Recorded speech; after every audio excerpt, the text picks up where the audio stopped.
Ya.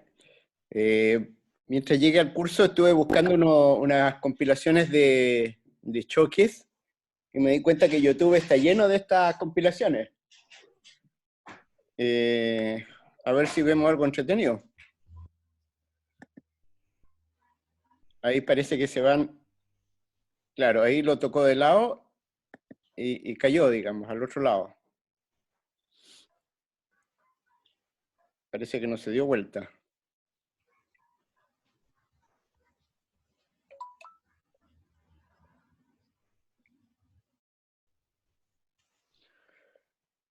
Veamos este otro, eso es en Rusia. En Rusia, por alguna razón, los conductores casi todos ponen cámaras. Parece que el tema judicial es muy engorroso. Entonces graban lo que está ocurriendo.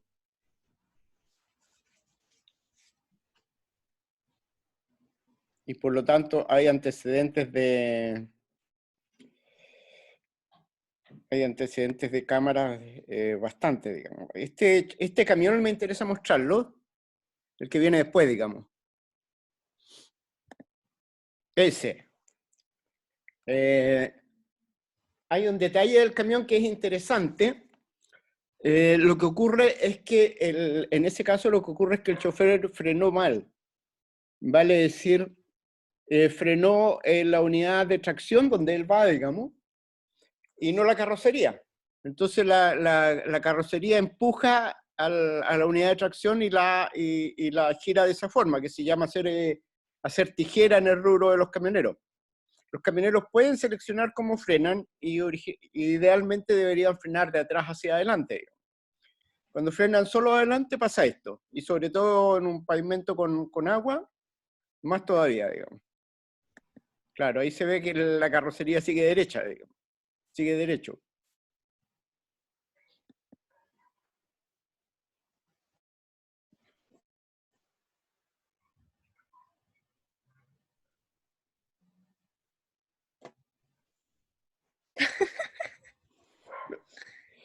Claro, observen que bastó un tope atrás para que el otro vehículo recorra todo el camino, digamos. Si hubiera venido alguien se podría haber provocado un choque bastante más grave, digamos. Pero un choque offset, o sea, corrido para un lado, produce resultados de ese tipo.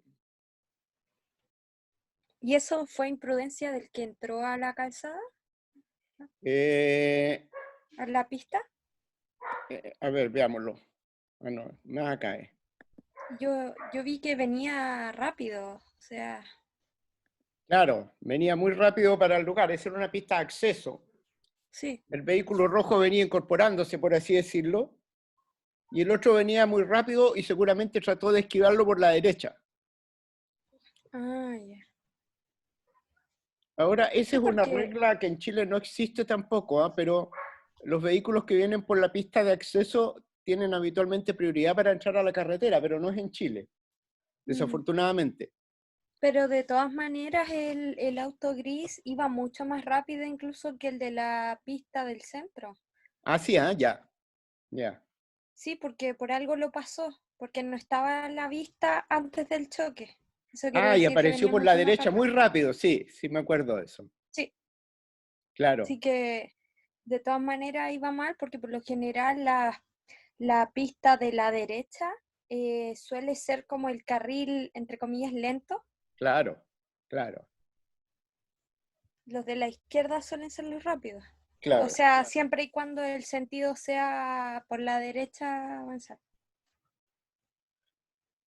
Ahora, aquí hay dos cosas. Primero, observen, ¿se ve el cursor que lo muevo? Sí. Ya. Sí, se El- ve. en la barrera central es una barrera de hormigón. En el capítulo siguiente vamos a hablar de barreras, de hecho. O sea, choques de frente imposibles. Ahora, el lado derecho tiene barrera de acero, como se ve aquí, y no sé si la necesita, porque eso es cuando la pendiente lateral es muy alta. Y aquí está de nuevo la generación de accidentes, porque este puede venir en todo lo imprudente que hay, pero si no hay barrera, tal vez se podría haber caído al campo, digamos, hubiera sido bastante menos grave. Así Claro. que cuando uno agrega algo, elimina algunas tipologías de accidentes, pero agrega otras. Y este Sí. accidente no es menor, por así decirlo, porque el vehículo rojo se cruza todas las pistas, digamos. Y con el nivel de tráfico que ustedes ven, podría haber sido impactado lateralmente, pero muy tranquilamente, digamos. De hecho, es sorprendente que eso no ocurra.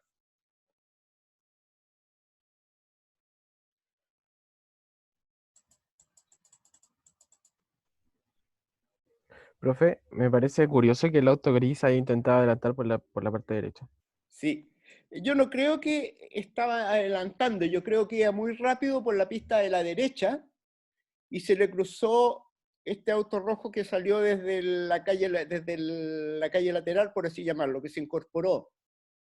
Entonces, por eso el auto rojo va más despacio porque se está incorporando. Ahora, eh, el auto gris iba demasiado rápido para el lugar, o sea, para estar en una pista en la que se incorpora gente desde la derecha, y para estar en una pista a la derecha, como dijo Flavia, esa se supone que no es la pista rápida, digamos. Claro, sí es cierto. Pero en fin, se podrían haber hecho cosas para prevenir, que era, por ejemplo, no tener la barrera en ese caso, digamos. Bueno, aquí en Chile diríamos que el auto que vira no tiene preferencia. Ahora, el otro problema que tiene esta intersección, que vamos a ver más adelante, porque les voy a presentar más plano, y en general que tienen estas intersecciones, estos Rusia, es que son muy grandes. Hay un campo de fútbol al medio en que no es tan claro quién tiene preferencia y por dónde, digamos. Y Sí. dónde hay que esperar para virar, digamos. No hay ni rayas que te digan que no se puede tener ahí. Claro, o dónde detenerse para seguir virando, etcétera, no hay nada. Y esas intersecciones son muy caras, ¿eh? Porque hay que pavimentar toda esa superficie. Si uno le hace islas para reducir ¿cómo es que se llama? Los espacios disponibles para los autos, guía mejor a los vehículos y además es más barato. Porque la isla no es pavimento de calzada, que es grueso, digamos.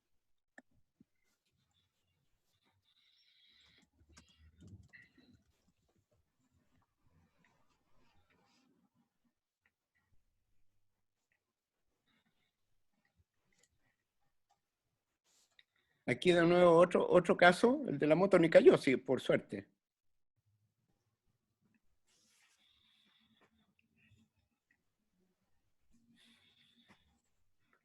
Allá tres vehículos. Otro detalle, la barrera empieza a nivel del terreno, perdón, a nivel de la barrera, digamos. No sé si ustedes se dan cuenta de eso. Eso significa que si yo la choco de punta, la barrera se va a introducir en el vehículo, lo cual es una mala idea. Lo vamos a ver más adelante. Bueno, aquí hay un cebra ya gigante, digamos. Ahora no es un cebra en el sentido habitualmente porque tiene semáforo. O sea, es un cruce en semáforo. Eso es algo que logramos cuando hicimos la primera versión del manual de señalización de tránsito en Chile, en no usar la misma demarcación para los cruces de semáforo que para los cebras. De tal forma que se entendiera la diferencia. Claro.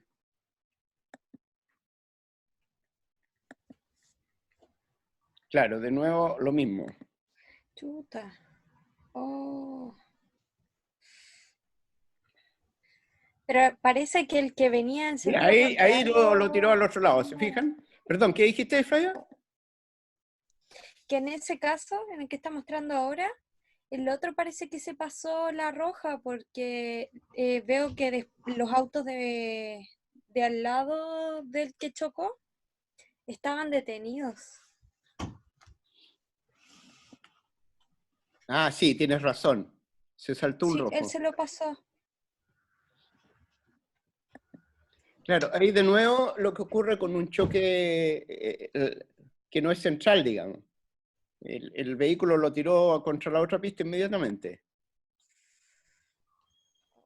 Oh.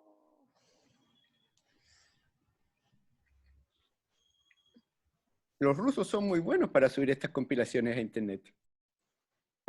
Ese me interesó. El árbol no se le movieron ni las hojas. ¿Se dieron cuenta de ese detalle? Sí. Los árboles son un riesgo importante en las carreteras, digamos. Los árboles laterales, porque el tipo, no sé por qué se salió, me da lo mismo, pero no tiene por qué morir por eso. pero no tenemos por qué cortar el árbol porque hay gente imprudente. Igual ahí hay como me pasa a mí una pelea interna de, de que de repente, por ejemplo, podríamos instalar un semáforo que tiene un pilar rígido y que si ¿Ya? alguien choca, probablemente se mate, o sea, muy Ujú. grave, pero tenemos que poner también ahí el semáforo. Entonces, ¿qué es lo que priorizamos? O, o el mismo árbol, un árbol milenario que estaba ahí, y lo vamos a sacar porque alguien puede ir a exceso de velocidad y chocar y matarse. Es como, ¿cuál es la prioridad? Claro, el punto que tú mencionas es un punto muy importante porque es en el fondo el punto de la política. O sea, en el caso del semáforo yo no tengo ninguna duda, reemplazamos el semáforo y punto, digamos, así que lo instalo Sí, igual. claro, Pero en el caso del árbol, hay un balance entre bienes sociales, lo que tú estás diciendo, o sea, entre el árbol milenario apreciado por la comunidad, etcétera, y una gente que muera contra el árbol. Ese trade-off no tiene una solución técnica. Y por eso yo creo que esos trade-offs entran en el espacio legítimo de la política, digamos, que definen qué tipo claro, de comunidad queremos vivir. Ahora, a mí me ha claro. tocado participar en eso, y un caso notable, para que cuando ustedes pasen lo miren, son los árboles que hay en Irarrázaval con Osa.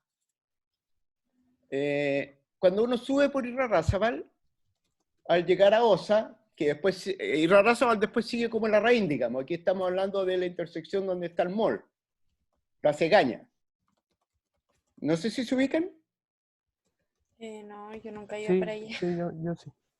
Ya, cuando uno sube por Irarrázaval y va llegando a la intersección, al lado izquierdo, en la bandejón central, hay dos árboles muy interesantes, unas araucarias gigantes. Y cuando rediseñamos esa área, una de las restricciones que les dimos a los diseñadores es que los árboles no se tocaban. Y por lo tanto ellos hicieron pasar la calzada como 1 metro del árbol, digamos. Y se Ya. salvaron. Y eso debe haber costado Ujú. más, no sé cuánto, digamos, pero de repente conveniente que uno tome decisiones basadas en su escala de valores también, digamos. Claro. Es que igual hay otras maneras de, por ejemplo, es que siento que, por ejemplo, quitar un árbol es asumir que prácticamente esa vía va a ser una carrera, o sea, una pista de carrera. Bueno, nosotros Y que asumimos la queremos realidad evitar de los la muerte ingenieros. de esas personas. Quizás Eh, pueden existir otras maneras de aplacar ese hecho, como, em, ¿cómo se llaman estas cuestiones que se levantan? Lomos de toro, claro, sí, las... sí. O sea, no es la única solución. De hecho, más adelante vamos a ver una lista ordenada de soluciones. Pero, Ya, a mí me tocó en el proyecto que coordinaba en Polonia, a los polacos les gustan mucho los árboles a la orilla de la carretera, de carreteras, no de áreas urbanas, digamos. ya. Entonces, y la cantidad de gente que muere contra ellos era importante. Entonces hicimos un proyecto que se llamó el Bosque de la Seguridad de Tránsito, en que los cortamos, Besito, besito, sí. pero le decíamos a la comunidad que por cada árbol que cortábamos íbamos a hacer un bosque recreativo de 3 árboles en la área. Entonces la inversión de seguridad de tránsito fue comprar terreno y hacer un bosque. Ya. Y de esa forma compensamos a la comunidad. Y a los polacos les encantan los bosques, digamos, se sale a caminar por los bosques sistemáticamente. Yo Sí. tenía la suerte de vivir al lado de un bosque que era como el Parque Nacional Puyehue de bonito, digamos, así que caminé mucho en ese tiempo. Otra cosa que les quería mostrar, después otro día vamos a seguir viendo esto, es que yo hablé de los sistemas de seguros que no tienen falla. O sea, no tienen falla. Que no hay que demostrar culpabilidad para cobrar el seguro. Y mejor aún, no se permite demandar al otro, digamos. Estos sistemas entienden que estar en la calle es un riesgo y por lo tanto se trata de asumir que todos tienen riesgo. El entre comillas inocente y el entre comillas culpable también tienen riesgo. Entonces yo les mencioné que existía un esquema de estados de Estados Unidos, que no he visto en otro país, de estados que los seguros son de sin culpa. Y aquí son los negritos, en los cuales el seguro sin culpa del vehículo es obligatorio, digamos. ¿Y cuál es la idea de eso? Que si alguien choca, cada seguro arregla su auto, digamos, y sus víctimas, y se ahorran todo el costo de tribunales, abogados, etcétera, digamos. Y yo pensé que esto iba a morir, lo había mirado hace años, digamos, pero veo que ha avanzado bastante. O sea, hay 3, 4, 5, 6, 7, 8, 9, como 14 estados que tienen este esquema ya, digamos. Así que ha progresado el esquema. Yo creo que este debería ser el esquema estándar para no seguir incrementando las pérdidas del accidente por la vía de ¿cómo es que se llama?, de seguir con los costos legales, que también es una pérdida en términos económicos. Bueno, como les dije en la clase anterior, hoy día vamos a ver a Nader. Nader publicó este libro cuando tenía 32 años, es abogado, de nuevo un abogado hablando de seguridad de tránsito en Estados Unidos, pero en realidad él tenía un equipo de diseño del libro mucho más amplio. Entonces, este fue el libro que introdujo que la ingeniería era parte del cuento, digamos, la ingeniería de automóviles, y no solo la ingeniería de camino.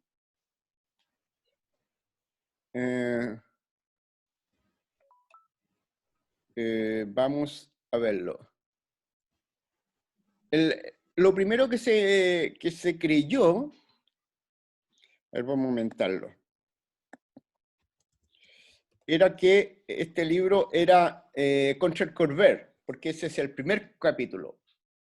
Y la verdad es que que ese era un ejemplo. El libro partía por algún lado, digamos, pero no era contra el Corvair, sino contra una forma de hacer diseño. Y el Corvair se puso famoso por tener accidentes desproporcionados de un solo automóvil.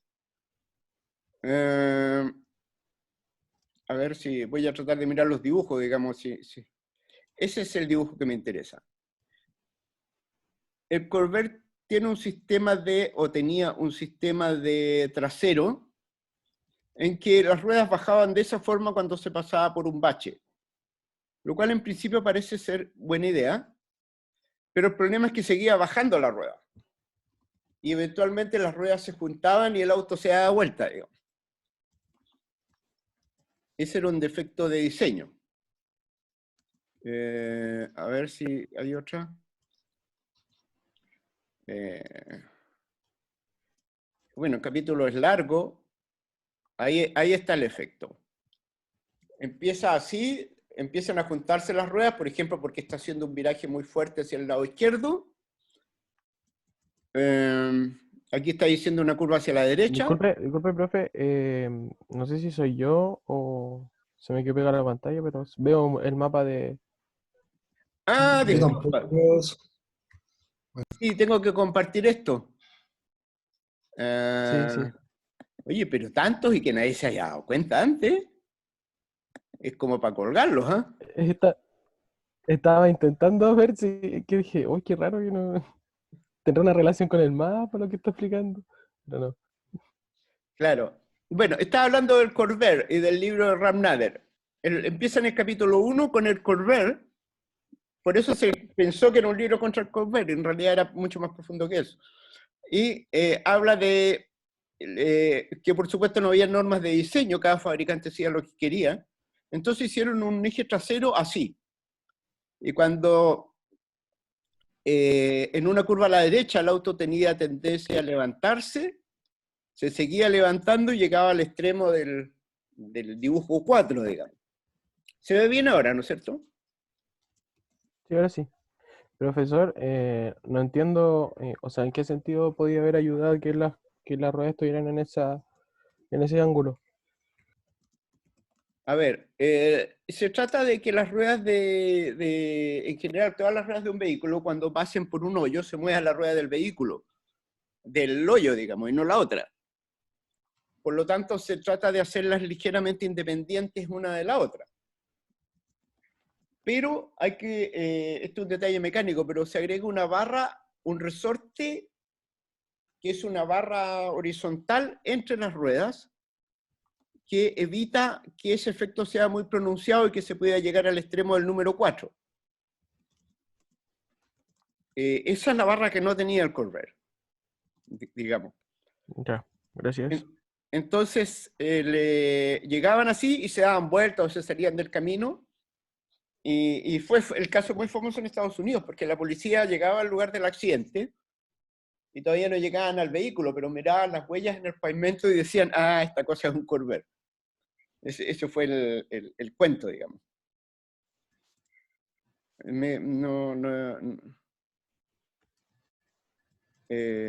Bueno, ese es el caso del Corvair. Después entra el automóvil como bomba de tiempo. Y aquí entra el punto clave, dice, el automóvil se produce exclusivamente según las normas que el fabricante decide establecer. Cuando sale un accidente, se señala al conductor como causante. Al conductor como causante del accidente. Hay que limpiar rápido la carretera, obviamente, entonces no se mira mucho más.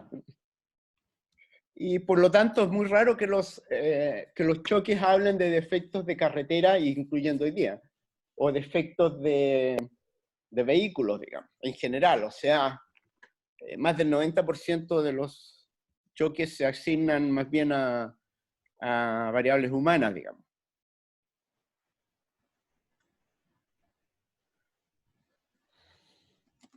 Entonces, ese es un tema.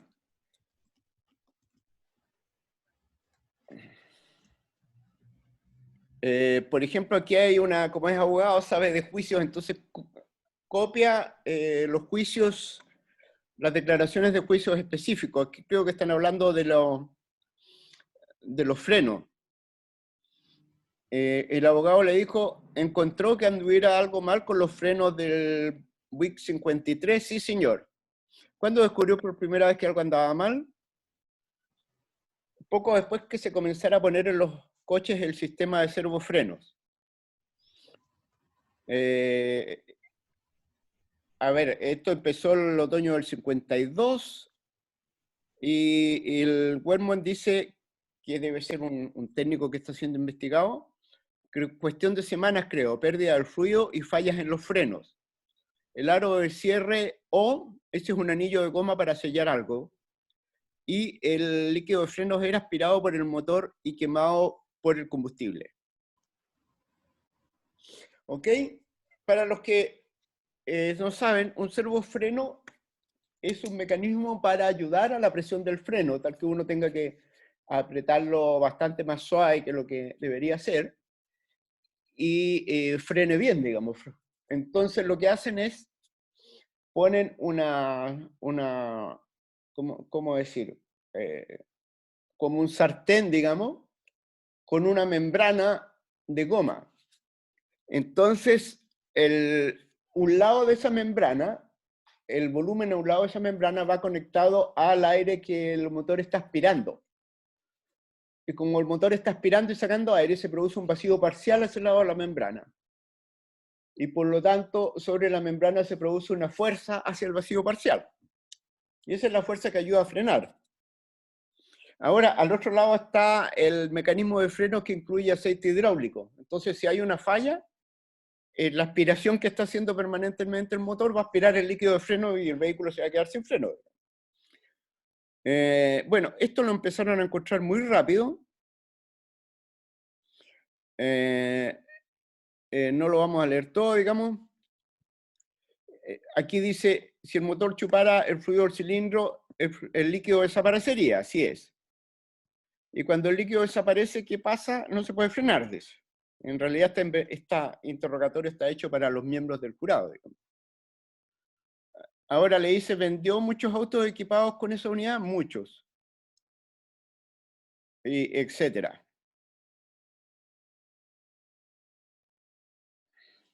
Ahora dice, después la General Motors les pidió que los vehículos pasaran por el taller, que estaban preocupados. Y eso habían pasado más de 10 meses y la General Motors todavía no les decía nada. Este es el concesionario, obviamente. Ellos no podían iniciar una campaña de cartas, dice, para llamar a los clientes. A medida que aparecían, se les advertía. Así es. Y el juez le dice, ¿puede decir que en 10 meses de plazo usted nunca llamó? Y bueno, y el juez entra al tema, pasaron 10 meses y usted no hizo nada. O sea, este es un caso que se ve mal para la compañía, para General Motors en este caso, digamos, ¿no? No les voy a leer todo, pero en el fondo lo que dice el juez después es que, mire, ustedes tienen toda la lista de clientes que les compraron y bastaba enviarles una carta, digamos, diciéndoles que había un problema de seguridad y que la reparación era gratis. Por supuesto, la General Motors ni nadie en esa época lo hacía, porque era desprestigiarse. Ahora en Estados Unidos es obligatorio. Si hay un problema de seguridad, hay que enviar cartas, poner avisos y todo, si no la pena puede ser escandalosa, digamos, la condena contra la compañía. Pero en esa época no era obligatorio. Entonces, bueno, aquí está la descripción de todo el caso.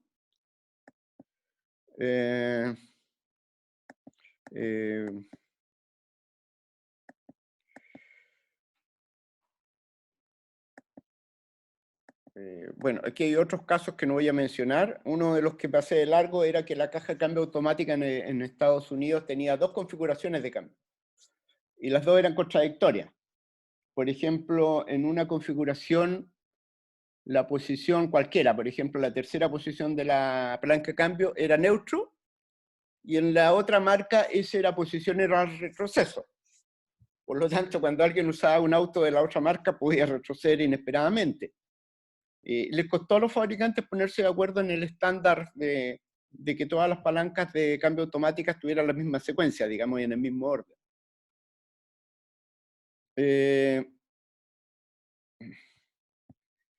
A ver, me gustaría más irme por las figuras, digamos. Cuando el hombre se encuentra con el coche,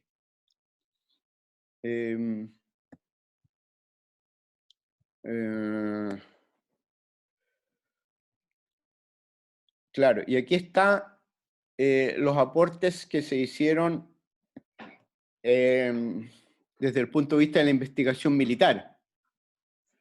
En particular la Fuerza Aérea, cuál resistente podía ser la anatomía humana. La Fuerza Aérea estaba interesada en el diseño de las cabinas de los aviones, de los aviones caza, digamos.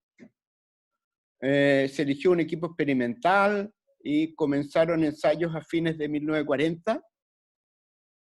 Amarraron a un gigantesco trineo con 4 motores del tipo de reacción y se lanzó a 100 kilómetros por hora y frenó en 1,4 segundos, con un pic de 40 G. Y salía bien, digamos. Ahora, una anécdota al margen, el interés de la Fuerza Aérea de Estados Unidos, estamos hablando de la época de la guerra de Corea, en el tema de la seguridad de tránsito, apareció cuando alguien dijo, oye, estamos en plena guerra, mueren nuestros pilotos. Al principio de la guerra de Corea, los chinos, rusos y norcoreanos tenían mejores casas que Estados Unidos, digamos. Así que los norteamericanos caían bastante. Pero alguien miró las estadísticas y dijo, pero disculpen, a nosotros se nos mueren más pilotos durante la guerra en las carreteras de Estados Unidos que en la guerra. Entonces, por ahí empezó el interés de la Fuerza Aérea, digamos, en los accidentes de tránsito, y por eso hicieron este tipo de investigaciones. Que uno podría decir en principio como que nada que ver que la Fuerza Aérea se dedique a ver el tema de la supervivencia en automóviles. Pero esa fue la primera constancia de que se hablaba mucho de la guerra y no pasaba, y en realidad se estaba muriendo más personal más personas en el gráfico, digamos. Ahora ya la investigación estaba dando algunas causas. Me voy a quedar en este gráfico que voy a poner al centro. Hay que mirarlo de lado, digamos, disculpen. Las lesiones más importantes son el volante y el tablero, digamos, y el parabrisas. El tercer punto es expulsar, que ya les dije que expulsar era una cosa muy terrible que a alguien le pudiera ocurrir. Por lo tanto, las tres primeras son obviamente los choques contra el interior del vehículo, y por eso apareció el tema del cinturón de seguridad, digamos. Porque a pesar de la poca investigación en el área en Estados Unidos, algo se hacía, digamos. Y alguien miró simplemente cómo se lesionaba a la gente. Este es otro detalle que apareció, en que están los engranajes de la dirección, la columna de dirección y el manubrio. Entonces, si choca en forma delantera, todo esto se va a desplazar y el manubrio va a aplastar al conductor, digamos. Y eso tenía soluciones fáciles, digamos, que era poner un engranaje, por ejemplo, acá, para que se desplazara la parte inferior con respecto a la superior, y la superior no penetrara el manubrio en la cabina, digamos. Y lo otro, este es una ranura deslizante, o sea, era como un tubo telescópico, uno dentro de otro, como un paraguas, digamos, cuando uno tira el paraguas, y por lo tanto se podía comprimir en esa dirección sin problema. Bueno, esto no existía, entonces la gente quedaba aplastada por los manubrios, digamos, que retrocedían, independiente si tenía cinturón de seguridad o no, porque el manubrio llegaba a la persona en este caso, y no al revés. Eso es obligatorio ahora, que que sea posible un desplazamiento entre la parte delantera de la caja de dirección y el manubrio, digamos, sin que el manubrio mate al conductor. Bueno, estas cosas simples no se hacían en esa época.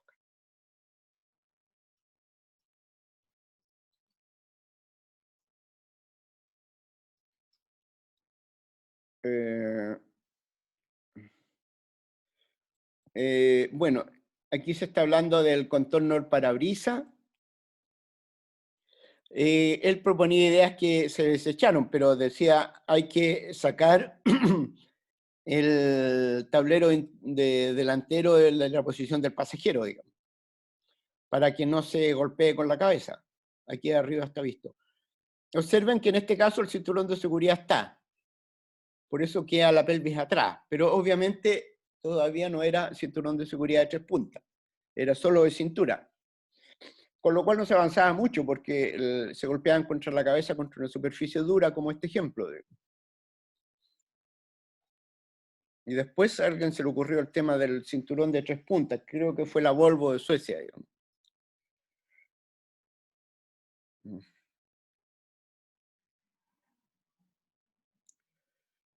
Bueno, hubo un subcomité del Congreso de Estados Unidos para Seguridad de Tránsito. Entonces alguien dice, los expertos dijeron que los cinturones de seguridad eran valiosos y hay que instalarlos, etc. Y por supuesto los fabricantes dijeron que no había demanda por ellos, así que olvídense. Y por lo tanto no había ninguna razón para ofrecerlo.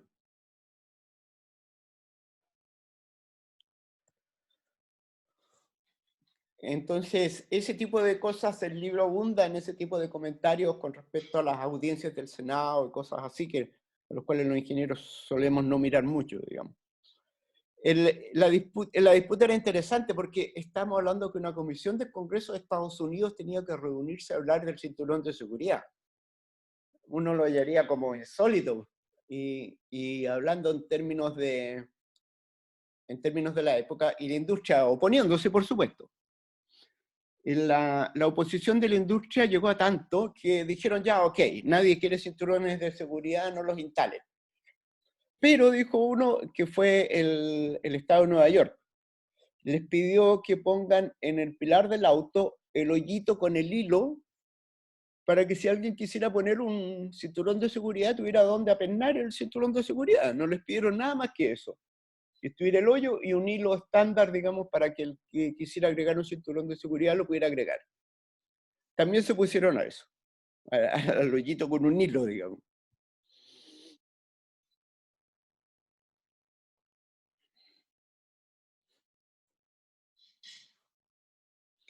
Y también hablaban del secreto. el comité les pedía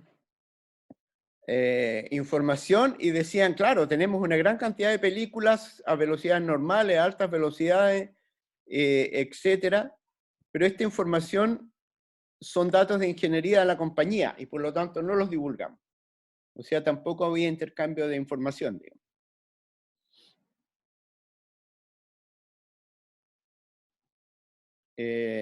Eso era el estado del arte, digamos, en la década del 60.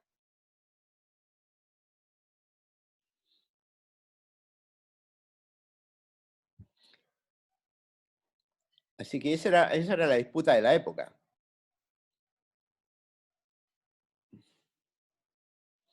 Así estaba en la década del 60, se peleaba por los cinturones, digamos.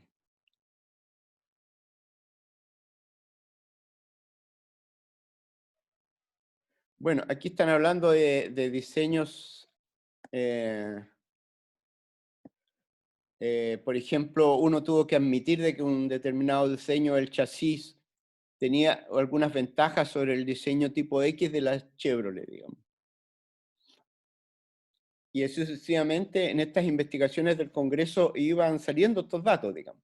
Los Estados Unidos usan muy fuertemente las investigaciones del Congreso para construir casos. Y no se trata de que el partido A o B, sino que es una cuestión que tiene una fuerte componente técnica, digamos. Acá, desafortunadamente, las comisiones de investigación terminan votando según las líneas políticas de los integrantes, digamos.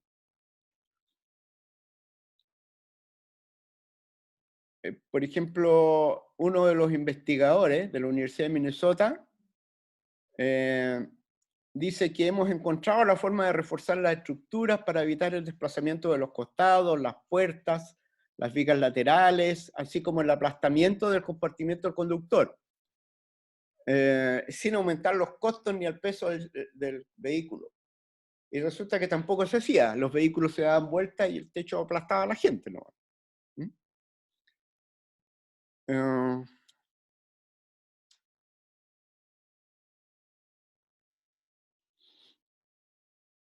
Claro, entonces dice, había un grupo en una universidad de Cornell muy fuerte y llegó el momento, dice, analizar el diseño de los automóviles y empezar a hacer una diferencia entre las causas del accidente y las causas de las heridas. Ya no se podía seguir teniendo al conductor como el culpable eterno, digamos, cuando en realidad la negligencia era la industria.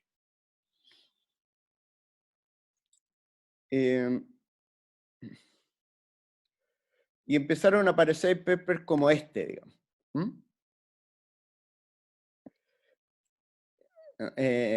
Por ejemplo, un paper que se llama Las heridas producidas en choque de automóviles y su relación con el tamaño de los vehículos.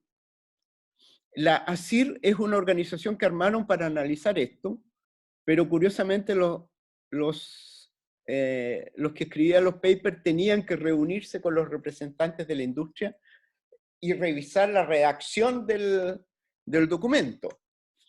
Uno de los aspectos que se revisaban es que estos informes nunca decían de qué vehículo se estaba hablando.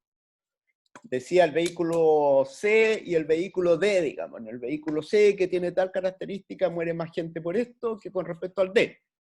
Pero si alguien quería preguntar cuál era ese vehículo C tan malo, digamos, no le daban la información ni tampoco estaba en el paper. Eso fue una práctica estándar.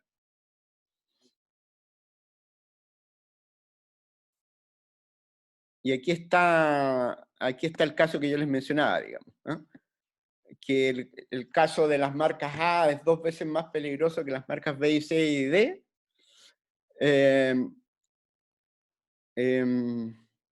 No se decían qué coches eran. Y aquí menciona que solo en 2 ocasiones se mencionó una marca de automóviles.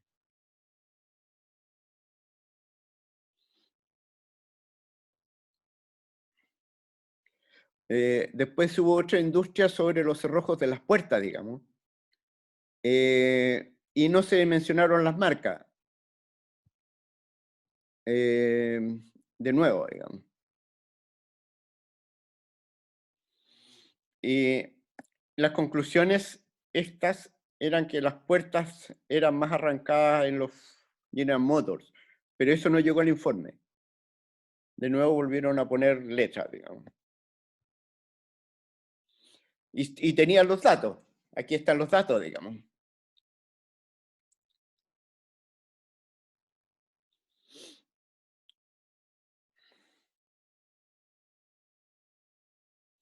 Incluso en una ocasión la ASIR trabajaba con los fabricantes, digamos, y escondían los datos. Y estaban precisamente haciendo un informe sobre la penetración del volante en el año 1963. Y se anunció el informe. Y el informe decía algo que es obvio, pero tenía una base científica, digamos. Las lesiones aumentan si penetra el eje del volante, que es algo como obvio. Y si todos los esfuerzos de algunos, etc. Bueno, este informe no lo publicaron. Lo interesante fue que el informe existía, que lo mencionaron, etc. Dice, estaba programado para ser publicado en esa revista, digamos. El informe nunca se publicó.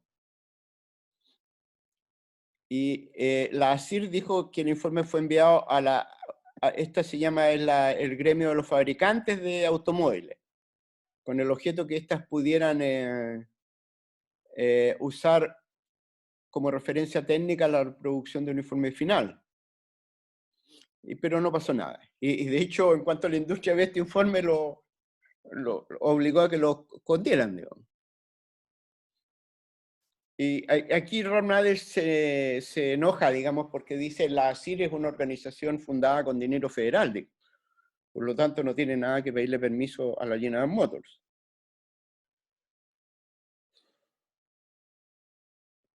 Incluso fue muy divertido, porque en un caso el doctor comparte la información que recolectan con los fabricantes, pero no con nadie más, y se niegan ellos mismos a poderla usar, digamos.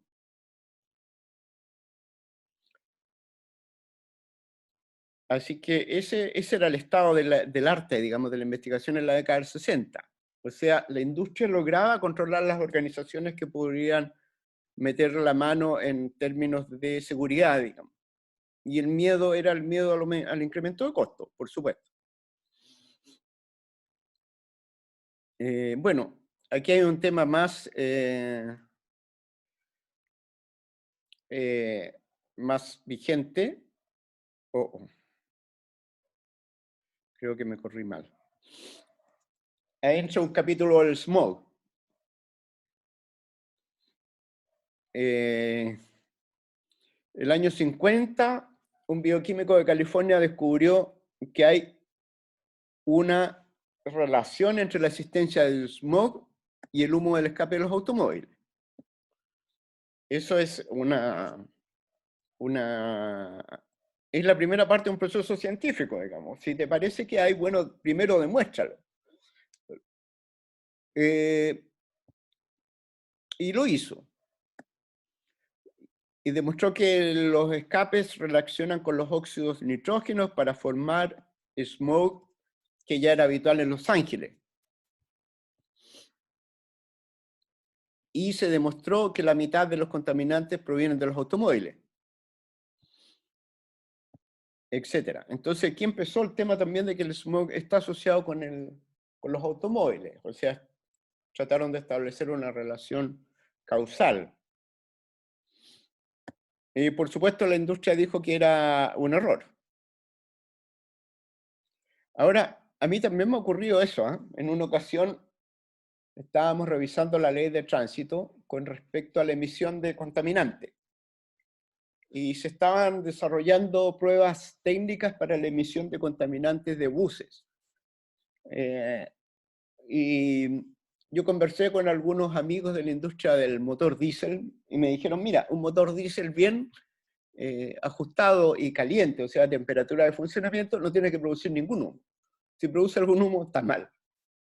Entonces les sugerí al equipo que estaba haciendo eso, que en realidad de pruebas tan extraordinarias, ¿por qué no recruzaban una infracción directamente a aquel vehículo que emitiera humo visible? Y se opusieron muy fuertemente los empresarios de buses de Santiago, que en aquella época tenían chimenea, no tenían tubos de escape, digamos, y no se aprobó. De hecho, lo rechazaron en el Congreso. Entonces, la fiscalización quedó sin dientes, digamos, porque es lo que había, porque para demostrar de que alguien estaba contaminando, que tirara una chimenea de humo negro, digamos, se necesitaba tener en el lugar un aparato de $40.000 para verificar que efectivamente ese humo negro era excesivo. Y cuando en realidad bastaba la sola existencia del humo, digamos, para decir que tenía un problema. Bueno, en ese caso también lo perdí. Entonces, en este libro está el tema del smog, etc.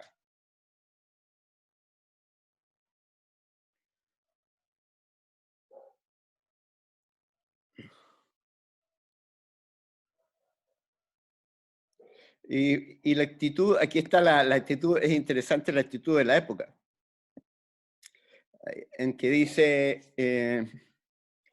que le escribieron para expresar la preocupación del escape, y el Departamento de Ingeniería contestó: querido señor Hammond, estamos conscientes que las máquinas producen gases de escape, y piensan que estos se disipan rápidamente en la atmósfera y no contaminan el aire.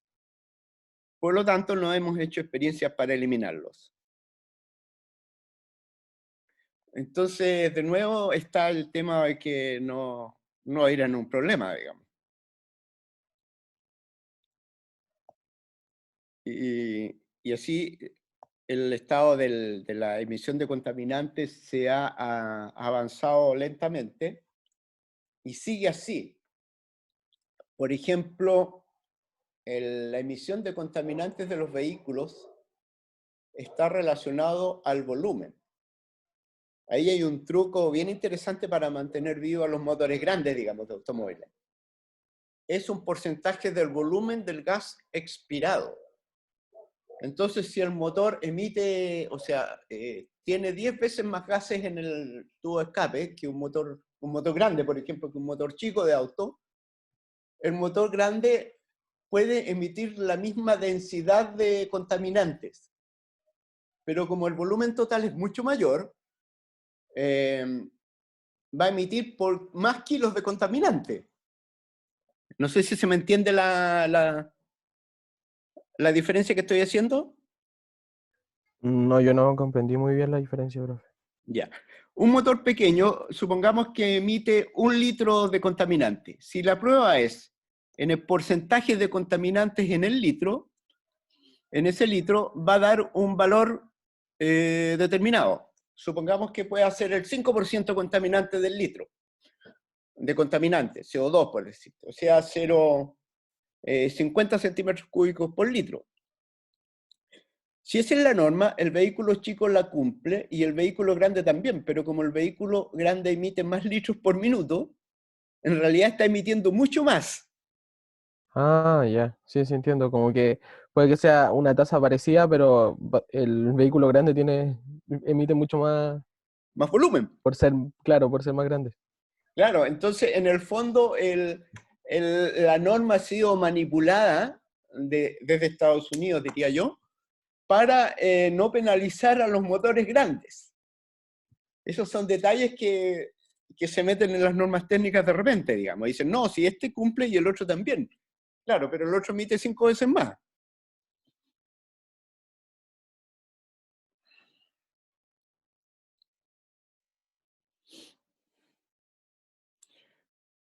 Y así va avanzando la ingeniería, digamos.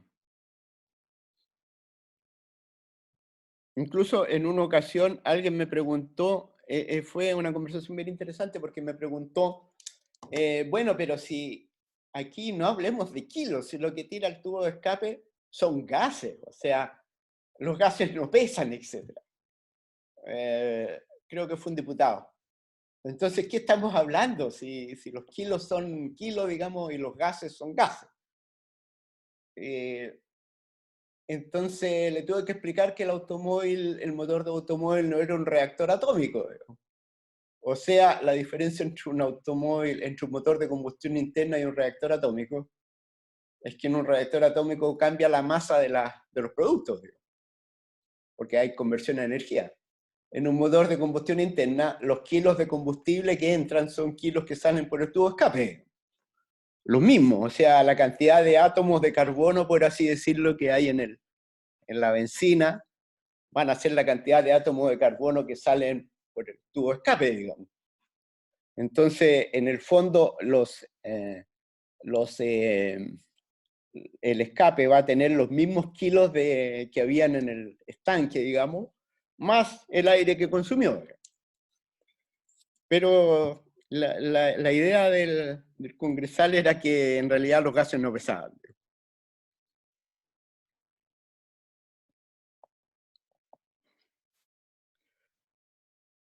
Ahora,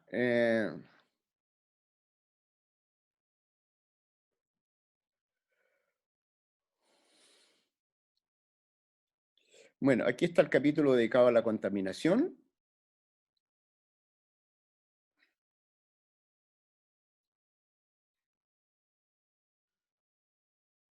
Y un químico les dijo, el año 64, dijo, con la excepción de la instalación reciente de dispositivos en el cárter y un juego de regulación que ofrece Chrysler, nada han hecho. Eso del cárter lo necesito explicar porque es un punto interesante. ¿Alguien sabe lo que es el cárter de un motor? No. La parte de abajo. Claro, es la parte de abajo, es el volumen que hay debajo del motor donde se junta el aceite, en el fondo. Ahí está el aceite. Y ahí está, en el fondo el motor tiene dos ambientes desde el punto de vista de gases, digamos. Está la parte de los cilindros para arriba, donde se produce la combustión, la fuerza y todo lo demás. Y está la parte de abajo, donde están los aceites, está el cigüeñal, las bielas y una serie de mecanismos, digamos, que también tienen aire, por supuesto. Ahora, como el motor se calienta, parte de los gases, parte de los aceites y otros productos que hay abajo, digamos, diciéndolo genéricamente en el cárter, se evaporan, se convierten en vapor. Y por lo tanto, el cárter se convierte en una fuente de emisiones, digamos, a medida que se va calentando. Porque esto está conectado a la atmósfera, si no tiene cambios de presión con respecto a la atmósfera. Y a un genio se le ocurrió, mira, ¿qué pasa si ponemos una manguerita delgadita de plástico que vaya desde el cárter? Sellamos el cárter en primer lugar, le ponemos esta manguerita y esta manguerita la conectamos a la entrada del aire que está aspirando los cilindros. De esa forma, el motor va a estar permanentemente aspirando los gases del cárter y lo va a meter al cilindro y lo va a quemar, digamos, y por lo tanto va a disminuir la contaminación. Y eso era una manguerita de 10 centavos de dólar, digamos. Bueno, eso sí lo hicieron. Eso era suficientemente barato como para hacerlo y parecer estar haciendo algo. Y de hecho que fue interesante. Bueno, aquí está la descripción de los programas. Bueno, por supuesto, los automovilistas, los fabricantes dijeron ya, ok, emiten, pero ahora veamos cuál es el costo-beneficio de controlar estos gases que ya, estamos de acuerdo, se emiten. Por lo tanto empezaron a realzar que el público iba a pagar por un auto más limpio y por lo tanto no podía ser más limpio, digamos.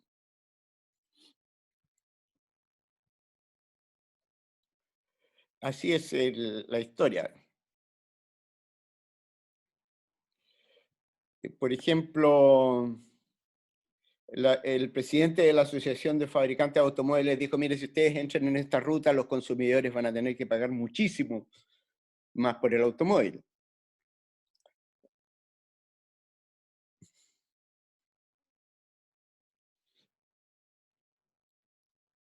Así que ese es el tema de la contaminación. Después entra al rubro nuestro de los ingenieros, digamos.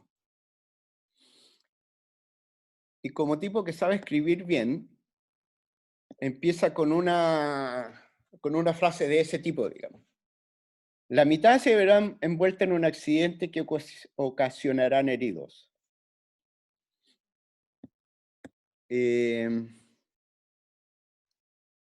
Y usando la tendencia actual, 1 de cada 2 norteamericanos resultará herido o muerto,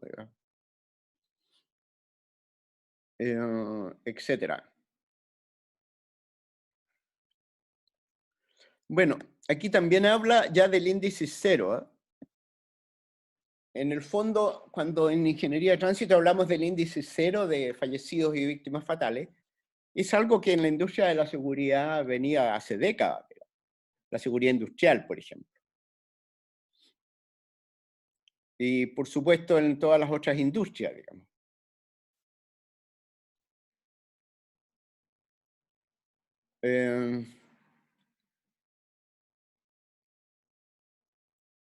Bueno, aquí está criticando a los ingenieros.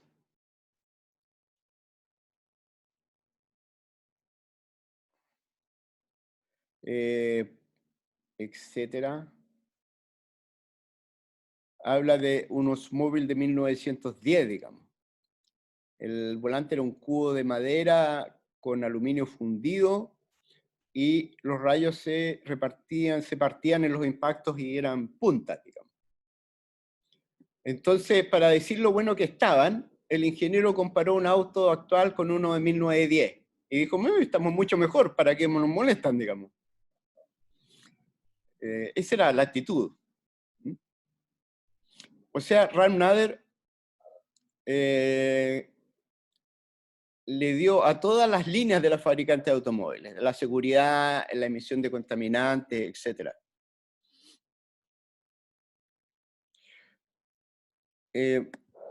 Los caminos de una dirección simple, dice que salen del pavimento o frenar sobre la pendiente adicional al pavimento, en vez de aplastarse contra un árbol u otro obstáculo. Y esto es fácil de hacer, dijo, con técnicas conocidas. De hecho, es tan importante que le vamos a dedicar las próximas clases a este tema. Pero habían cosas que la ingeniería podía hacer, digamos. Y lo hicieron, lo que mencionaba Flavia al principio. Se llevó medios necesarios para para poner en práctica la idea de Stonex. Se arrancaron los árboles, se redondearon los fondos de los canales, de las cunetas, diríamos nosotros, las pendientes laterales fueron suavizadas, las barandas peligrosas por otras que no tuvieran riesgos, etc. Stonex y sus colaboradores diseñaron parapetos, puentes, señales de tránsito para reducir los accidentes. Y fueron muy exitosos, diría yo.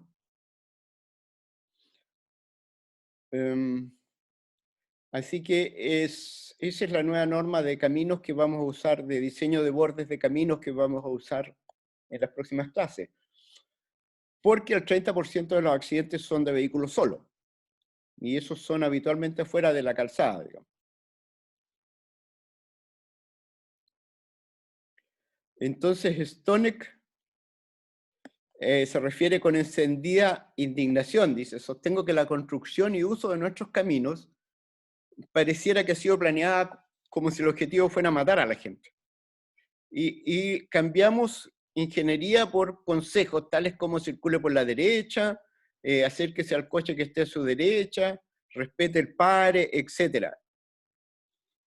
En vez de que sabemos que son medidas que no son muy conducentes, digamos. Y en vez de hacer los cambios de diseño de ingeniería. Ahora, esto le gustó mucho a los fabricantes de automóviles y por lo tanto empezaron a promover fuertemente el tema del diseño de caminos, porque para ellos es, por cierto, la intervención más barata posible. Le daban algunas becas a grupos técnicos para que trabajen en el diseño de caminos y eso les salía mucho más barato que meterse con la ingeniería del automóvil. Y así fue, digamos. Pero eso fue muy bueno, porque el diseño de caminos mejoró drásticamente, digamos.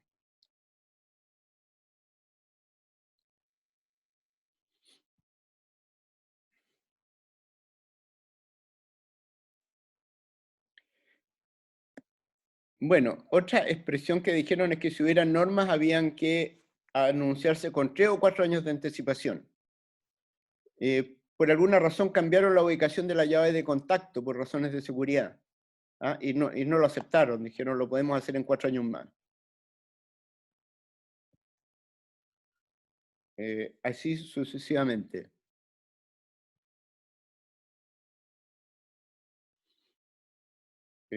Bueno.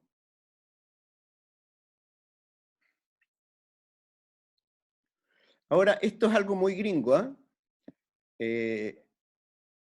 La legislación debe tomar como patrón las normas SAE. El aceite, todavía un montón de elementos técnicos cumplen las normas SAE, por ejemplo, la viscosidad de los aceites o la calidad del líquido de freno. Ahora, el único problema de eso es que las normas SAE son financiadas por los fabricantes de automóviles. Pero como la exigencia del público ahora es mayor, han ido mejorando, digamos, ya no son tan primitivas. Las primeras normas de líquido de freno, por ejemplo, eran tan malas que si uno frenaba fuerte, el aumento de temperatura en el cilindro de freno, por la disipación del calor del freno, hacía hervir el líquido, digamos.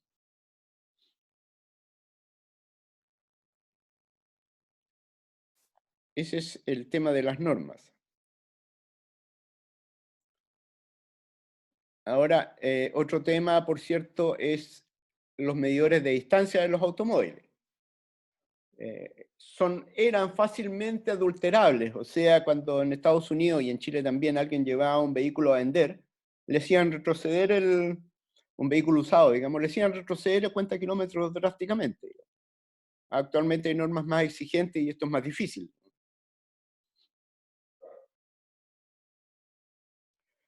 Y así, aquí hay un análisis sistemático de caso a caso, digamos. A ver. Y aquí entra el tema de los estilistas. Me refiero al estilo del automóvil, digamos. Y lo que importa es la curva, o sea, lo que importa es cómo se ve el automóvil. Y por lo tanto los estilistas diseñan el exterior, bueno, el interior también, pero el exterior del vehículo para que sea atractivo para el público, lo cual no me parece ningún delito. El problema es que hacen cosas inseguras o poco prácticas.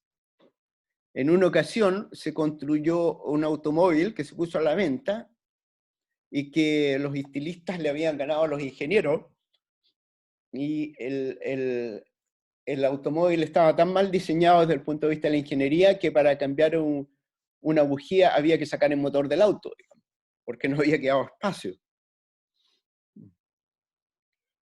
Esa es la pega de los estilistas, y por supuesto los que diseñan el estilo eran los que ganaban y los que siguen ganando, digamos.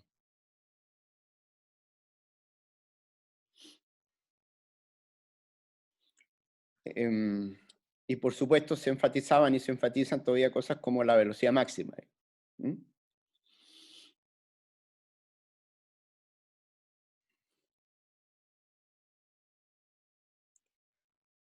Así que esos son los estilistas.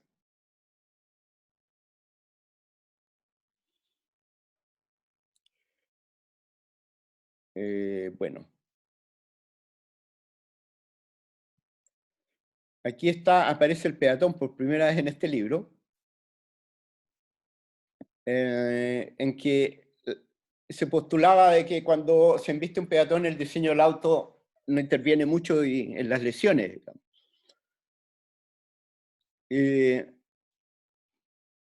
Y esta persona demostró que la diferencia podía ser entre vida y muerte era el diseño, digamos. Este estudio analizó 230 accidentes en Manhattan de peatones, digamos. En un caso tras otro demostraron que el cuerpo de la víctima había sido perforado por adornos, bordes, filósofos, etc. Faros delanteros, distintivos, aletas. se demostró que determinadas formas del parachoque tendían a derribar al peatón haciéndolo pasar por debajo del vehículo. Perdón, tengo que sacar esto. Y por lo tanto había más riesgo que lo atropellara, pasara por encima, digamos. Ahora, si ustedes, no tengo la foto aquí, pero si ustedes miran un auto Mercedes-Benz por adelante, la característica más distintiva del Mercedes-Benz es el logo de la Mercedes-Benz, que es un triángulo dentro de un círculo, en que orgullosamente los Mercedes-Benz los tenían todos en el capó. Hace unos 20 años, los europeos dijeron que eso era inadmisible porque se quebraba al atropellar un peatón, quedaban puntas con filos, digamos, hacia arriba y provocaban lesiones tremendas en los peatones. Entonces hicieron un diseño que mantuvieron este logo bonito de la Mercedes-Benz en el capó parado, pero le pusieron un resorte, de tal forma que si alguien golpea este logo, el logo se aplasta, digamos, y no produce lesiones. Y eso fue durante unos 20 años, y ahora ya lo prohibieron derechamente. Ahora la Mercedes-Benz, si quiere tener su logo en el capó, lo tiene pegado al capó y punto, digamos. Bueno, entonces se diseñaban frentes de vehículos súper atractivos, pero muy agresivos hacia los peatones, digamos. Y eso fue una de las cosas que yo le mencioné en las primeras clases que prohibimos en Chile, porque acá en Chile y en Estados Unidos se agregan frentes a los vehículos que son súper agresivos para los peatones, que son los parachoques adicionales de acero, digamos, que desafortunadamente Carabineros los sigue usando en Chile.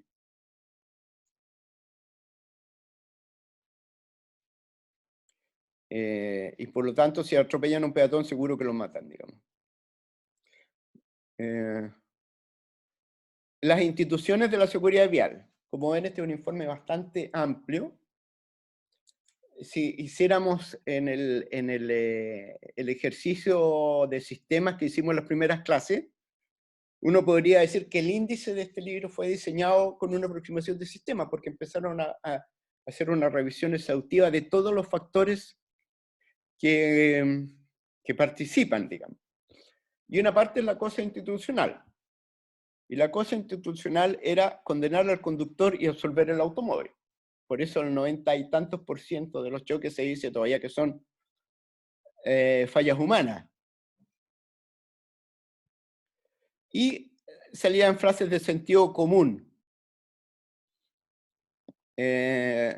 Los caminos, las leyes, los automóviles son objetos inanimados, por lo tanto no quitan la vida, la quita la gente.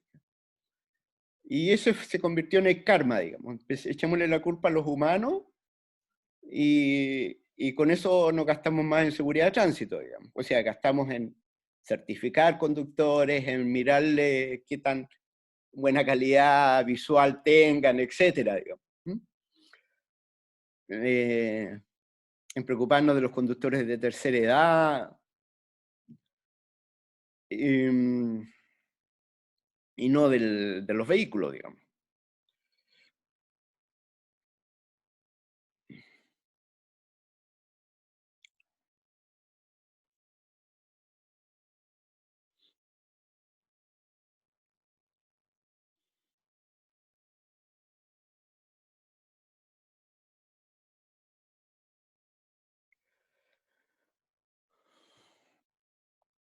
Ya en el año 36 aportaban, la asociación anunció que aportaban $450.000 en las actividades pro seguridad, que por supuesto no era nada con respecto al volumen de la industria. Y entró el tema de la educación. Los programas apuntaban o apuntan todavía al conductor, a educarlo, exhortarlo, vigilarlo, juzgarlo, castigarlo y organizarlo en actividades de apoyos comunitarios. Por lo tanto, tiene que cumplir los reglamentos de tránsito, educarse los conductores, el otorgamiento de permisos de conducir, los tribunales, etc. Y el razonamiento detrás de esto es el obvio. La mayoría de los accidentes son por culpa del conductor, ergo hay que dedicarse al conductor. Y él dice, la concepción de este tipo es mucho más una estrategia política, digamos, de defender de determinadas cosas más que una valoración empírica. Y que deberíamos estar llegando a la tarea.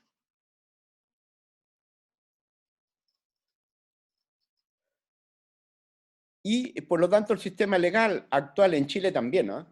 Está diseñado, avanza con esta interpretación de los conductores culpables. Por lo tanto, la ley de tránsito dice cómo debemos portarnos. Hay normas específicas, pero hay otras como conducir temerariamente, digamos. Y por lo tanto, los factores de diseño del vehículo rara vez son objeto de la investigación judicial, digamos. Más bien se imputan todos al conductor. El conductor mató a un peatón, digamos, pero el frente del vehículo era súper agresivo, pero no importa. A quien castigamos es al conductor, digamos. Y el mantra es este. La ley ha tenido usted un accidente, por lo tanto ha violado la ley. Así de simple. Y ese es el sistema actual. Nosotros tenemos un sistema legal en que decimos que asimilamos responsabilidades a los conductores. Yo no conozco ni un solo caso en Chile en que alguien le haya asimilado responsabilidad al diseño del camino o al diseño de automóviles, ¿no? En que un tribunal haya hecho eso, digamos. O sea, estas herencias de la década del 60 siguen vigentes.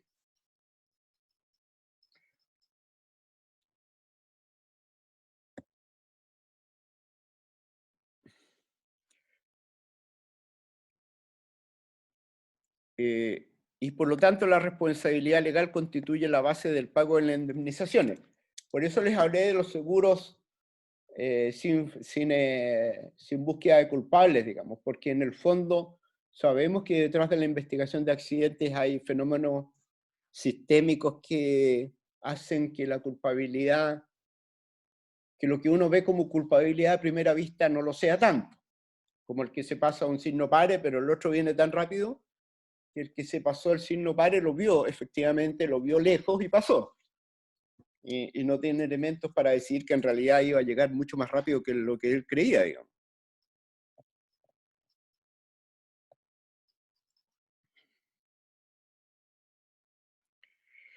Ese es el estado del arte del tema.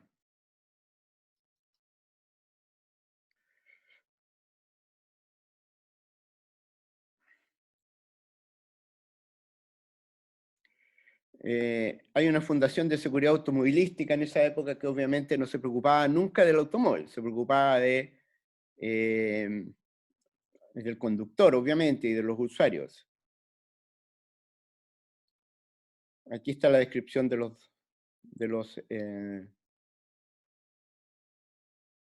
las organizaciones que funcionan en esta etapa, digamos. Voy a buscar al tiro. Entonces, y publicaban cosas de este tipo, digamos.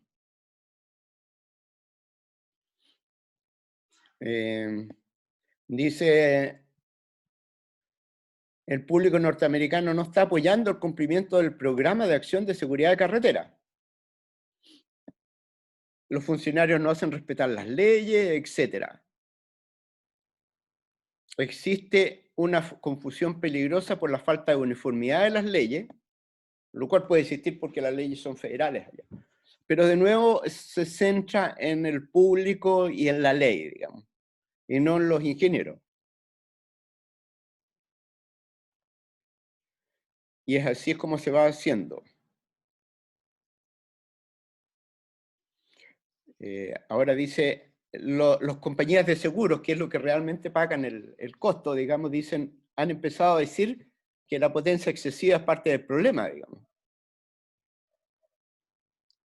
Y la publicación de los aseguradores dice que debería haber una estructura tarifaria que refleje la seguridad relativa del diseño de cada vehículo, como se hace con las fábricas y los riesgos de transporte en general, digamos.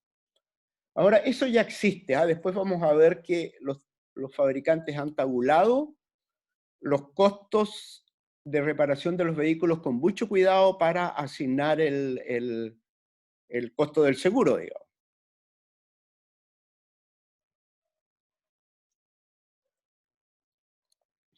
Incluso ya en el año 1937, obsérvese la fecha, ya se publicó una serie, Hagamos más seguro el automóvil. Obviamente eso desapareció.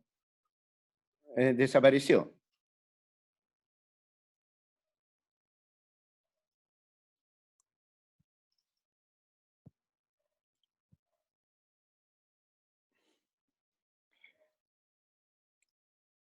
Ahora, los aseguradores incluso desarrollaron un auto seguro. 4 modelos de autos de supervivencia los fabricaron para mostrar de que se podían hacer con autos convencionales, no había que hacer algo tan dramático. Obviamente nada de esto llegó a ninguna parte. Bueno, por supuesto, parabrisas más seguros estaban en la tapa del motor más lisa para reducir las lesiones a los peatones, etc.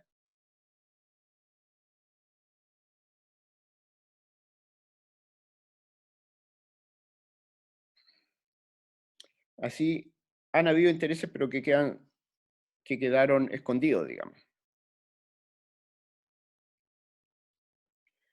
Y la industria se quejó con ello. Dice, el director de Relaciones Públicas les dijo, ellos no quieren que les digamos cómo construir automóviles. Y a nosotros no nos gustaría que ellos nos dijeran cómo vender seguro. Por lo tanto, en el fondo, no te metas donde no te importa, digamos.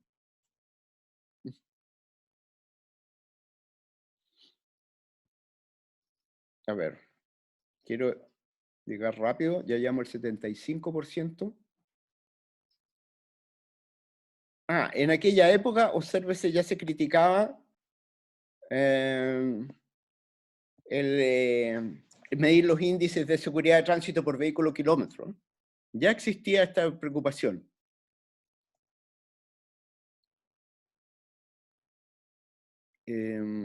Solamente los menciono, ahí están descritos, digamos. Bueno, quiero llegar a la zona de la tarea, porque obviamente no vamos a leer el libro por la pantalla, digamos, pero lo que sí es que quiero darles la percepción de que el libro es interesante y que alguien lo puede leer. Por supuesto, voy a tratar de llegar a la zona de la tarea. No, aquí hay otro punto importante. Esta es otra comisión del Congreso. Este es Kennedy, el que fue presidente, que está en la comisión de investigación. Es una comisión de investigación en Estados Unidos muy seria, es parecido a un tribunal. Si alguien miente, por ejemplo, va condenado por la misma pena que mentirle a un tribunal. Entonces, el Kennedy, que en aquella época era senador, le dijo, ¿cuántas son las ganancias del año pasado? Y el otro le dijo, no, no creo. Bueno, me gustaría conocerlo de todos modos. Según entiendo, ustedes gastan $250,000 en aspectos de seguridad. $1,250,000. Me gustaría ver cuántas son las ganancias. Y el Donner se sigue corriendo, solo estamos tratando el aspecto de seguridades. Y Kennedy le pregunta ya oficialmente, ¿cuáles fueron las ganancias? El otro se sigue corriendo, tendré que preguntarle a alguno. O sea, ¿cómo alguien de una empresa no sabe cuáles son las ganancias de su empresa? Es algo notable, digamos. Bueno, finalmente $1,700 millones. Y gastan $1 millón en seguridad. Con eso Kennedy los dejó muy mal en la comisión.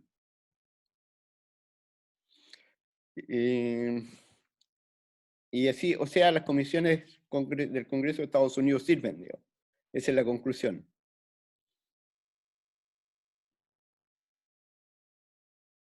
Pero no logro pillar la tarea. Eso es lo que me...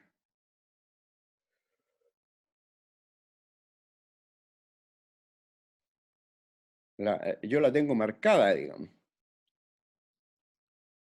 No, ya llegamos al final, no la encontré. Les voy a enviar la tarea, entonces la voy a buscar más Profesor, cuidadosamente. profesor, ¿Sí? la tenía marcada con una flecha. No, ¿o sí? Ah, yo les mostré algo con una flecha, ¿sí? Sí, sí, creo que la vi, pero no recuerdo en qué página era. Era como por la 120, entre la 90 y la 120, estoy casi seguro, en la parte derecha. Ya. Mm. Claro, porque sería mejor que la pudiera explicar.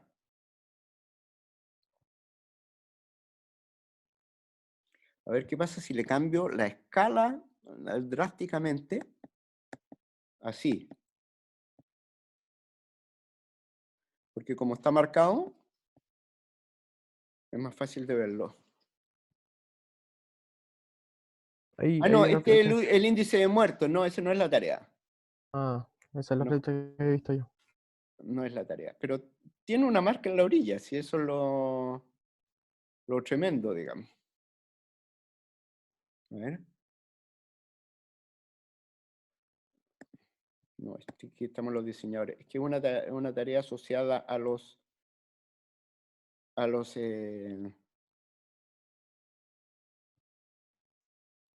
conductores, digamos, y a las probabilidades de accidente. No, no está tan arriba. Bueno, la busco con detalle y se las envío en la tarde la tarea. Qué lástima que no la pude explicar acá. Pero voy a escribir algo más largo entonces como enunciado de la tarea. Ya, no, este ya lo vimos. O sea, ya en la década del 60 se cuestionaba el tema de los vehículos kilómetros. Aquí está la tarea, ya. Está a la izquierda la marca.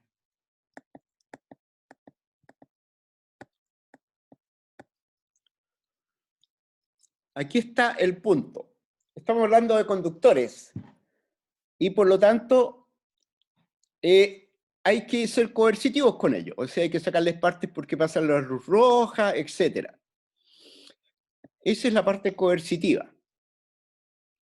Ahora, existe otra creencia, que hay gente insegura, que hay un pequeño porcentaje de conductores bárbaros o proclives a los accidentes que son parte de un gran porcentaje de los accidentes. Obsérvese que detrás de este enunciado está precisamente los exámenes de conducir y todo eso. O sea, se dice tenemos una gran población de conductores potenciales, le hace 1 millón de personas. Si lográramos sacar de este grupo a los peligrosos, habríamos hecho una labor muy importante. Por lo tanto, empecemos a buscar a los peligrosos, digamos, y los sacamos. Ahora, esto tenía una explicación pseudocientífica, porque decían, mira, aquí está.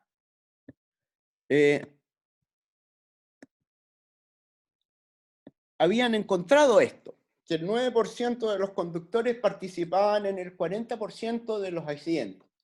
Entonces, esto parecía indicar de que en realidad hay un grupo de riesgo entre los conductores, un grupo significativo. Si lográramos sacar ese 9%, bajaríamos los accidentes casi a la mitad. Por lo tanto, hay que sacarlo o evitar de que lleguen. Así que, y estos resultados eran parecidos a los resultados de analizar la estadística. O sea, cuando uno miraba las estadísticas de un estado, el 9% daban el 40% de los accidentes. Pero aquí el libro está haciendo el método Poisson. Y usando solamente el azar, efectivamente el 9% de las personas serían culpables del 40% de los accidentes, pero solamente por efectos del azar, digamos, no de características personales de ese 9%. Y de hecho, al año siguiente, de nuevo 9% va a ser culpable del 40%, pero como es azar, no va a ser el mismo 9% del caso anterior, digamos.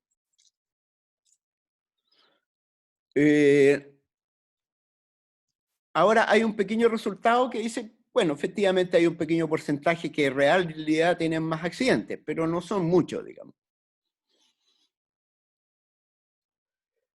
Y en esa época, de nuevo, se mencionaba esto. Rara vez se han encontrado relaciones estrechas e invariables entre las características personales y la frecuencia de accidentes. Ahora, eso está desmentido por el libro anterior que vimos cuando se dijo se conduce como se vive. ¿Se acuerdan? Que los que tenían más crímenes tenían más accidentes, digamos. O sea, sí hay características personales, pero no son tan relevantes en los grandes números, digamos. Entonces la tarea es esta, la que está marcada.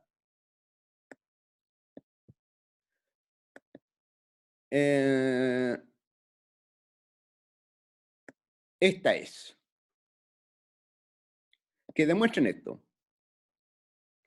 ¿Les queda claro?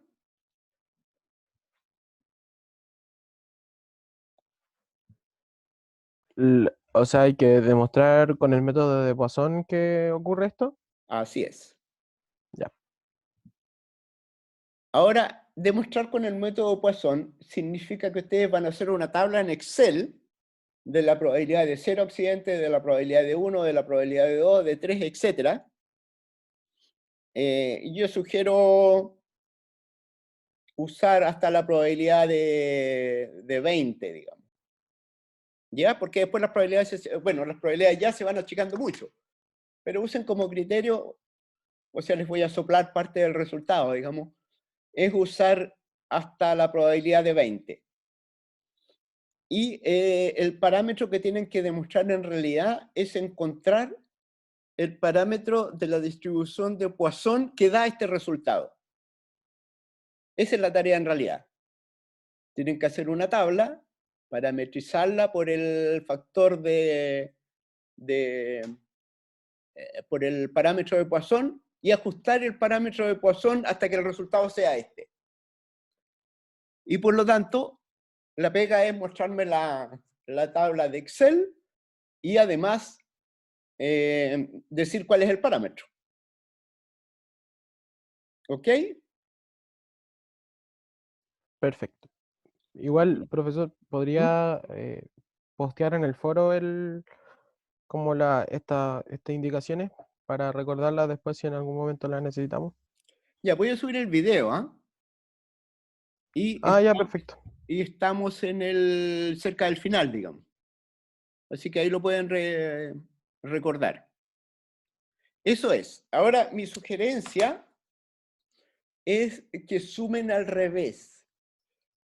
O sea, el problema parece simple, pero en realidad no lo es. Yo me demoré 6 meses en resolverlo la primera vez que lo hice, digamos.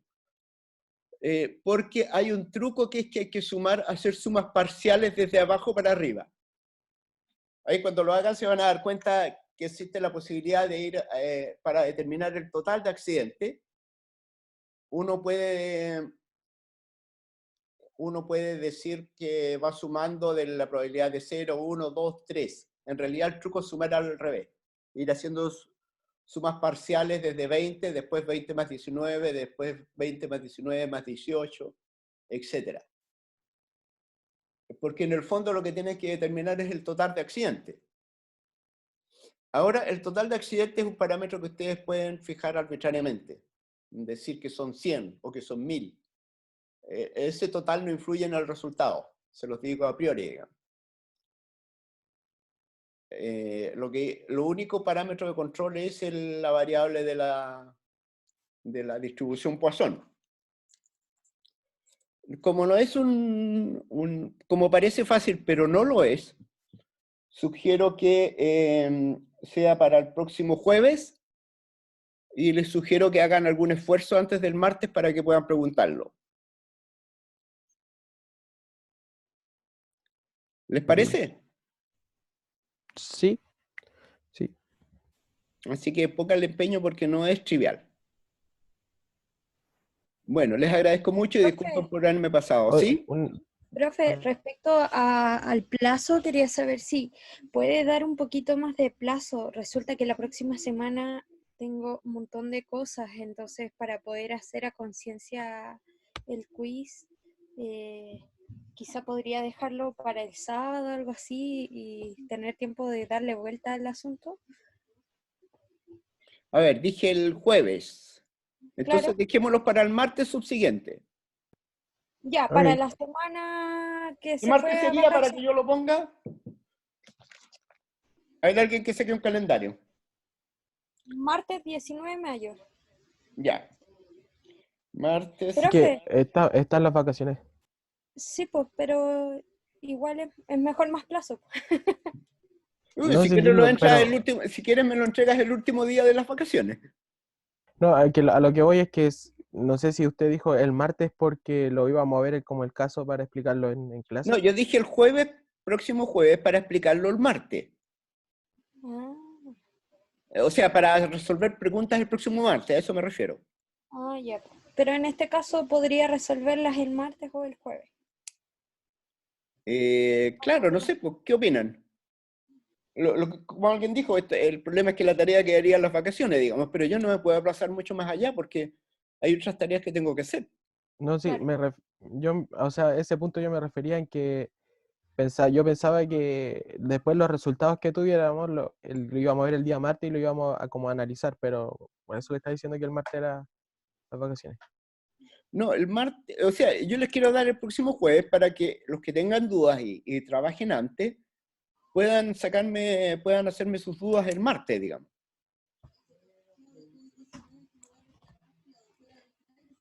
Pues yo propongo que el martes veamos las dudas quienes se puedan y para entregarlo el próximo martes. O sea, Una como semana había después. quedado con Flavia, como había quedado con Flavia. Sí, Entonces el martes 19. sí. Ya, Ok. perfecto. Ya, que lo Gracias, hacemos así. profesor. Ahora, si es vacaciones o no sé qué cosa, me da lo mismo. Ustedes los pueden entregar antes, digamos. Claro. No, sí, sí, sí, ese no es el problema. Ya. Pero mírenlo porque no parece más fácil de lo que es. Claro. Gracias, profesor. Ya pues, gracias a ustedes. Muchas Que den gracias. un- Muchas gracias. Chao. Chao. Chao.